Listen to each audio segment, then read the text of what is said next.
Hello and welcome to FPL Mate, your best mate for fantasy Premier League content for the 2022-23 season. My name is Dan and it's time for my Game Week 31 team selection video where we're going to go through my Game Week 30 scores, transfers and captaincy for this game week. So guys, if you do enjoy this one, please do leave a like, please do subscribe if you're new around here. But first of all, let's have a look at my scores from last week. Alright, so Game Week 30, I'm pretty pleased. I'm not going to lie, guys. I'm actually really happy. Really pleased with this result. 75 points has given me a nice big green arrow from 199k up to 131k. So we really are teetering on the edge of the top 100,000. And if we can get into that kind of position, after that, we can really push on and see what kind of season we can end up having. And given the start of my season this year, obviously we were ranked like 2 millionth at the World Cup break. And now we've risen up so much, and I'm just so pleased to have been able to turn this season around a little bit. So hopefully a lot of you guys are also in a position where you've turned your season around as well and really enjoying FPL after a slightly difficult start to the season. But yeah, a lot of my differentials coming in clutch here. So Martinelli with a 13 points, that was really nice to see. Kind of like the look of the matchup against Trent Alexander-Arnold on that side of the defense. And to be honest, I think that's one of the areas of my personal FPL game I'm trying to improve on a little bit. Those kind of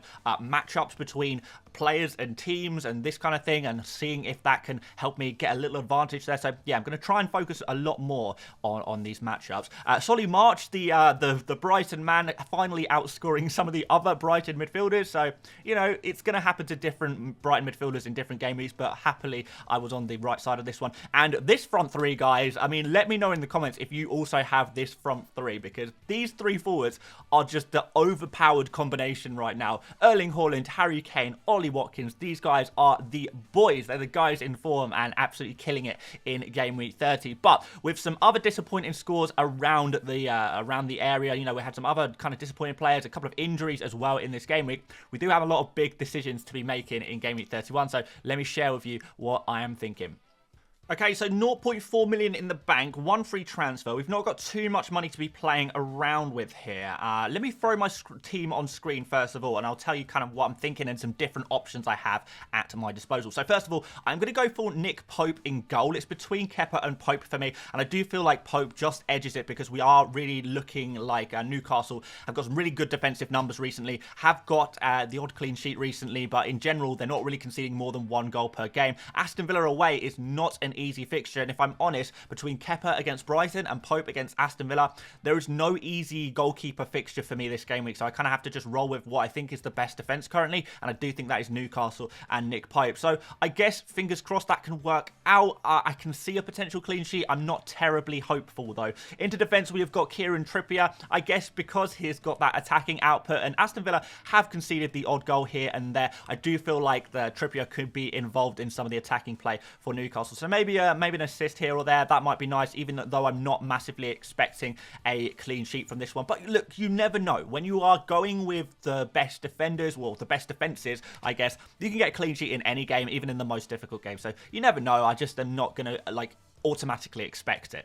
Next up, we've got Luke Shaw against Nottingham Forest, who is currently flagged. He's got a slightly cheesy Dorito of death next to his name, which is, I'm sure, is concerning a lot of people. But the good news is that Shaw is in contention to start this weekend. He is back in training, which is really positive to see. So it is possible that we may see Shaw back by the weekend, and if so, that Nottingham Forest game is really nice. Nottingham Forest are currently ranked bottom for expected goals since game week 17, I believe. So yeah, it's one of the better defensive fixtures, and to be fair, Manchester United are actually keeping clean sheets recently. They are actually doing it. So that is pretty positive, I suppose. And Luke Shaw has a decent amount of attacking threat. He's on some set pieces, on those corners as well, which is pretty nice. I'm just hoping that he is going to be available to start in that game, because if he is, that's going to be very good news indeed for all of us Luke Shaw owners. And certainly, I'm not looking to move on Luke Shaw because he is very close. Because I'm going to be free hitting in Game Week 32, I should imagine that Shaw will be back by Game Week 33 at the very latest. But he'll be back well in time for that double Game Week 34, which is the one I'm really waiting for from him. Finally, we're going to finish off the defence with Pervis Estupiñán. So Chelsea is a team that are not scoring goals recently. They are just really not scoring goals. In fact, I was looking up some numbers earlier today to try and make some decisions on who I'm going to bench and who I'm going to play in terms of my defenders, and Although Chelsea do generate an okay amount of XG, not like an insane amount, but like it's okay, they're actually in the bottom 3 at the moment for actual goals scored. So they are literally one of the worst goal-scoring teams in the entire Premier League. And I'm sure, you know, from recent results, you're not entirely surprised by that. So Brighton, they do concede goals, but they put up good defensive numbers. Pervis Estupiñán has a good attacking threat as well. If the numbers start to kind of regress to mean, we should expect Brighton to keep clean sheets eventually. Why not in this game where they're playing against a team that is not scoring 2 goals? We've seen a lot of teams keep clean sheets against Chelsea recently. You know, Wolves, Aston Villa, you know, like teams that we would not expect to keep clean sheets against Chelsea have been doing it. So why not Brighton as well? They're a very, very good team in very, very good form. Let's see what happens here. I think I'm actually going to play Pervis. And I know maybe that's a bit of a controversial one, and maybe a lot of people will be looking to bench him, but I'm actually kind of a little bit optimistic about this one. Into midfield, we've got Bruno Fernandes, and what I will say about him is that we're going to see a return to him at his best. Casemiro is back. Eriksen is back, which means we're probably going to see Fernandes playing a little bit further up the field. With Rashford out as well, we might even see Fernandes in even more dangerous areas, as he is going to be really crucial to scoring goals for this Manchester United team. Now, Fernandes, despite the fact he's been playing basically as a centre-back, you know, he's been playing really, really deep, he's still been generating some fairly decent numbers. So when he's going to be getting forward again with the likes of Casemiro and Eriksen in there to support him, you know, maybe seeing Fernandes as a false 9, maybe that could happen as well. I think we're going to see the best of Fernandes once again in a really, really favourable fixture. So although it's been disappointing recently for Fernandes owners, I'm feeling pretty optimistic about this one. Next up, Martinelli, and then West Ham I would previously consider to be a difficult fixture, but West Ham are shipping goals recently. So that is something that I think we need to consider. Martinelli in amazing, amazing form right now, and I'm really hoping that he can continue that form into this West Ham game, because I might actually be selling him soon. Not quite yet, but pretty soon, because there are some really tough fixtures coming up. So for now, Martinelli, I'm going to put him in this team. I feel pretty confident about this one. I know a lot of people are looking to buy him as well. I'm very fortunate that I already have this player. Next up, Alexis Mac Allister. So he plays against Chelsea away, and although I have been critical of Chelsea's attack, what I will say is that Chelsea are still not conceding too many goals. I know we did see Aston Villa score a couple of goals against them, you know, and that kind of, you know, maybe we'll put Aston Villa and Brighton in a similar bracket this season. Brighton probably in slightly better form, particularly in attack as well. So if Aston Villa can do it, can Brighton do it? I don't know. I feel like yes, and I feel like there is going to be still opportunities for the Brighton boys to do something, but I'm not going to sit here and tell you that it's an easy game, because I don't believe it is. We really would be counting on a team in amazing form to, you know, just beat anyone in front of them, no matter who they are, and I do feel like that is very, very possible for Brighton, and they do have some fantastic players. Mac Allister on pens as well, which you never know could get a cheeky penalty. Fernandes as well, I should mention, I forgot to mention this, that he's on pens as well against a Nottingham Forest team that concede more penalties than any other team. So another point in Fernandes' favour. But yeah, we'll finish off the midfield with Solly March, another Brighton attacker there as well. March, you know, I've spoken enough about him in the past. I'm sure you're sick of hearing about my March propaganda, but his numbers are so good. His positioning is so good. Every time I watch him play, it's just like he's just always in the perfect positions. He's always driving forward. Yeah, I love Solly March. I'm not going to lie about that one, and I will be playing him this game week, no matter what you say.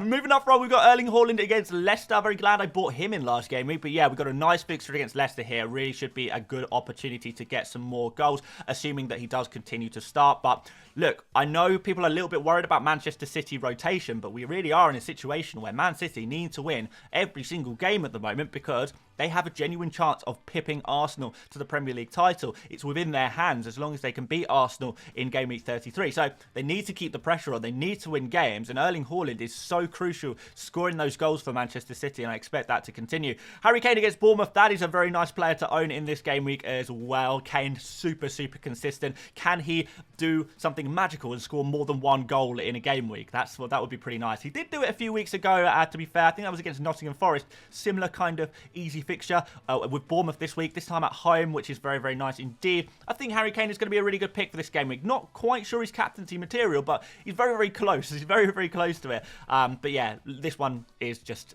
yeah, no-brainer, easy one. And finally, Ollie Watkins, who, like I said, I'm not super convinced by a Newcastle clean sheet against Aston Villa, and the reason is Ollie Watkins. He's just been in such good form. He's scoring every game for 10 game weeks in a row now. He's got a return other than one blank.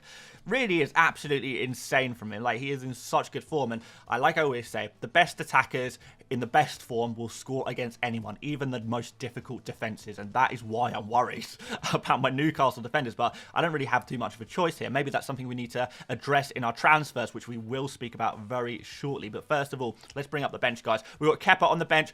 Like I say, I think Chelsea under Lampard are going to be a slightly worse defence than Newcastle, I guess, and also Brighton. I feel like a slightly more difficult fixture than Aston Villa. Even if this Brighton game is at home for Chelsea, I still do feel like Newcastle have a slightly better chance of a clean sheet there. Kepa, to be fair, will probably make saves though, so he might not actually depend on a clean sheet to outscore Nick Pope. If they both concede goals, maybe Kepa makes more saves or something like that. Can see that happening. Rashford is out of commission, unfortunately. We've got Chilwell and Botman here on the bench. Yeah, I'm actually benching Chilwell. I know that's kind of going to be controversial as well. I will speak about this briefly, just because I feel like this is a really difficult fixture. I don't expect Chelsea to keep a clean sheet in this game, and I'm not even 100% sure that Chilwell will start. Now, I know some of you guys will be saying, well, he's suspended from the Champions League, so he's going to be a little bit more rested, has more rest time to play in this Chelsea team to get more minutes. But at the same time, I am a little bit concerned that maybe Cucurella is going to play in this game to get him prepared, get him fit, ready for the Real Madrid game, like the second Real Madrid game. We're not bringing a Cucurella in who has not played very much football recently, or immediately in the immediate future, and keep that rhythm going for Cucurella maybe. So that is a consideration. And that's why I'm not 100% sure that Chilwell does start. And even if he does, is he going to keep a clean sheet? And even if he does, is he going to be playing in left wing back, or is he going to be playing slightly deeper in left back? And even if he does play at left wing back, is he actually going to be, getting attacking returns? He always looks dangerous, but it hasn't been quite coming off really, has it? Just because Chelsea just can't finish their dinner at the moment, which is a crying shame really. So in general, I do worry about Chilwell a little bit at the moment, particularly in a fixture like this. I'm not 100% sure he's the one. Definitely understand if people want to play him, take that risk. I think it's definitely a good risk to take playing Chilwell. But at the end of the day, guys, Shaw might not be available anyway, and I might actually be depending on Chilwell. So, yeah, let's see what happens there. So, guys, this is my team. We do need to make some transfers. Hopefully, you guys have kind of seen a couple of issues that I have kind of highlighted. The fact that I'm not fully convinced by my goalkeepers this game week. The fact that maybe I could bring in another defender for Chilwell if I'm going to bench Chilwell anyway. And finally, we have got the issue of Marcus Rashford, which I spoke about a lot in yesterday's video. So if you want the full lowdown, check out yesterday's video because we really did go into a lot of detail about Rashford's situation. But to put it very, very simply, Rashford is going to be out for a few games. We don't know how many a few is. It could be 3, it could be 5 or 6. What we need is a Rashford who is going to be playing in game week 34 because that's the big double game week. But there's also an options to remove him and bring him back in later if possible. So let me show you some transfer strategies. So first of all, this is the table of kind of fixtures coming up, and what we can see is we've got game week 31, blank in 32 for many of my players. I'm going to be free hitting there anyway, so we need to focus on 33 onwards really. I'll need to be bringing in players from 33 to the end of the season. Now, what I always earmarked this game week 4 was to buy in a Manchester City player, because Manchester City have a good fixture at home against Leicester, and then beyond game week 32, I don't have to worry about the blanks. So beyond game week 32, we have got the likes of the double game week in 34 and the double game week in 37. So 2 doubles for Man City players. I currently only have 1 City player, that's Erling Haaland. Already tripled up on Man United, already tripled up on Brighton. Need to get the more additional Man City players, and that's going to really set my team up really nicely for both 34 and 37. So that is what we've got to do looking forward at these potential fixtures. Hopefully some of these other fixtures are going to be confirmed very, very soon, so we know exactly where they fall. But yeah, this is the plan. Buy a Man City player this game week. One more thing, guys, I have to use a transfer this game week because I'm free hitting in game week 32, and if you save your transfer in game week 32, the transfer will be wiped. Free hits wipe out every transfer saved, every transfer you make in game week 32 prior to hitting your free hit button. Everything is wiped. The free hit wipes everything to do with transfer. So we have to make a transfer now, and we have to, well, we should use it really to set up for future game weeks. All right, so here are my options. First of all, Rashford to Grealish. This is the transfer everyone has been talking about this week, so no surprise, I've got to cover it here as well. So I think this one has the best upside for Game Week 31. You know, we're talking about taking out a Marcus Rashford who doesn't even have a fixture and replacing him with a Grealish in fantastic form, seemingly nailed on. There's not really too many other players who can play in Grealish's position in that Man City team at the moment, which really lends itself to Grealish having a start in this game and playing the majority of minutes. Like I say, in great form and a very good fixture at home for Manchester City, a City team who are scoring a lot of goals at the moment. So Grealish really is a really nice transfer target for those of you guys are free hitting in Game Week 32. And I think Marcus Rashford in general, you know, if you are not free hitting in 32, he's an easy sell. One more thing is that I'm going to buy Grealish eventually anyway, probably, because I'm going to want more Man City attackers for Game Week 34 and 37. So it would be getting ahead of this, and it would mean that I would have to get in Rashford back anyway, at some point later, which is going to use an extra transfer. But there does give me a lot of flexibility here, because if Rashford isn't actually available for 34, you know, he's not going to play in that double game week, then well, I won't find out that for weeks to come anyway. So I might not even have to reverse the transfer, or, you know, I'd probably sell Martinelli for Rashford, to be fair. But yeah, I wouldn't even need to worry about that one, and we would just have Grealish in, we'd have rid of Rashford, and we have those safe, secure players for the next few game weeks, which would be really nice in Grealish, and we can think about Rashford later, we can deal with it later. You know, some people just say, look, this is what transfers are for. Transfers are for using. And if you're going to buy Grealish eventually anyway, we're only talking about one additional transfer to bring Rashford back in a little bit later. You might not even lose that much value if Rashford keeps dropping in price the way he is recently. Second option, guys, is going to be Chilwell to Nathan Ake. This is quite nice because it frees up a little bit of my budget. And the thing is, if I'm going to be benching Chilwell anyway, is there really any point in me having a player of that value who I'm going to be benching in game weeks like this? It seems like maybe Chilwell is not very good value for money for me. So that is potential there for me to actually sell him down to Ake.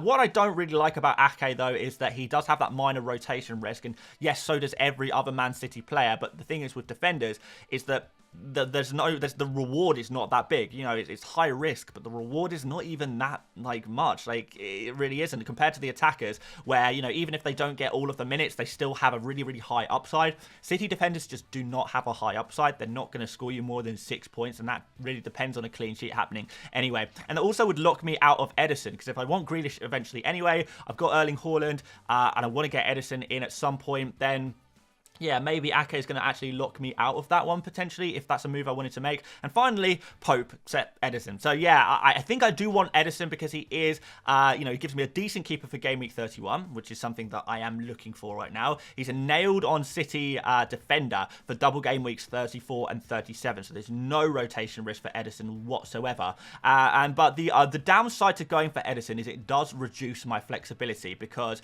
it doesn't free up any cash for me, so I would still be running on a really, really tight budget, and it would just make my team a little bit more rigid and kind of narrow my options a little bit, because I'm not 100% sure I want Ederson, you know, where I'm pretty sure I want to have Grealish in my team, or at least a Man City midfielder or attacker. I'm not 100% sure going for a goalkeeper is the move. Now, the great thing about this game week is because I kind of, like I say, lined up this game week to be a bit of a luxury transfer week, that is going to be helpful, and I can make these slightly more luxury transfers that you see on screen right now. It's just a case of deciding which one, and if I'm honest, guys, I have changed my mind about which of these three options I'm going to go for pretty much constantly over the last 24 hours, 48 hours maybe. So yeah, I'd be really interested to hear what you think, but I do have a preference, so let's have a look at that. Right, so out of those three options, I'm not locking anything in. I want to wait until this game this evening for Manchester United to see if we get any more information about Rashford that can maybe kind of inform my decision-making there. But for now, guys, this is going to be the move. So Rashford out, Grealish in. So yeah, it's certainly got a nice upside for this game week. Like I say, I'm going to get Grealish in eventually anyway, most likely. So maybe this is actually going to be a real big advantage for me and only cost me one transfer in the future. And if this game week is a luxury transfer anyway, then hey, why not use it on something slightly luxury, I suppose. So yeah, I feel like this does deal with a lot of my issues that I have. I still have the defensive issues there, but at the end of the day, guys, you know, defenders have just been not working at all recently. So maybe we do need to focus our, attention on the attackers, because defenders are just, no one's keeping clean sheets at the moment, and there's hardly any attacking returns to go around either. So all about the midfield and attack, I suppose. So yeah, that would set up my team pretty nicely, as long as you only look at the front 7. In defence, it's not ideal, but hey, it could work out potentially, but nothing's working out, so maybe we just ignore that anyway. So yeah, I think this looks pretty good.